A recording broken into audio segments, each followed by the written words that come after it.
Hi everyone, welcome back to the channel. In today's video, I will show you exactly how to connect Stripe to your Wix website step by step so that you can start accepting the payments online quickly and securely. So first of all, you need to open your web browser and search for wix.com. Once you are on Wix, you need to provide your login credentials and you need to simply log in into your account. Now, once you are in your Wix dashboard, it should look something like this, where in the left hand section, you will see a bunch of different options.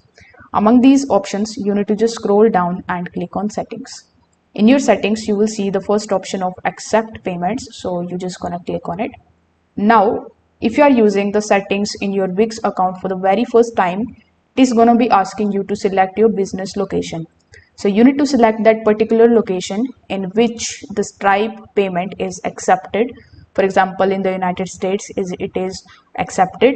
So here, if you click on this option, you can basically select that particular country from this list in which Stripe is available. So after selecting that country, simply click on the choose option.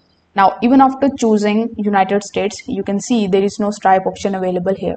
So in order to get that option, click on the see more payment options, and here you need to just scroll down and click on the see options again. Now here you will see Stripe. So right next to it, you will see the connect option. So click on connect and it will give you the connection instructions. Now, if you already have an account on Stripe, it will be very easy for you to connect your Wix account to Stripe. But if you don't have an account, simply click on the create Stripe account option here. And first of all, create and set up your Stripe account. Now, I'm assuming that you already have a Stripe account. So click on the connect option in the bottom right hand corner of the screen. It will open a new tab over here and redirect you on stripe.com. Now you need to provide your email address that is associated with your Stripe account and click on the submit option. Afterwards, you need to provide the password of your Stripe account and select the option of authorize access to this account. And this way you will be able to easily link your Wix website to your Stripe account. If this video helped you out, make sure that you like this video and subscribe to the channel. Thanks for watching.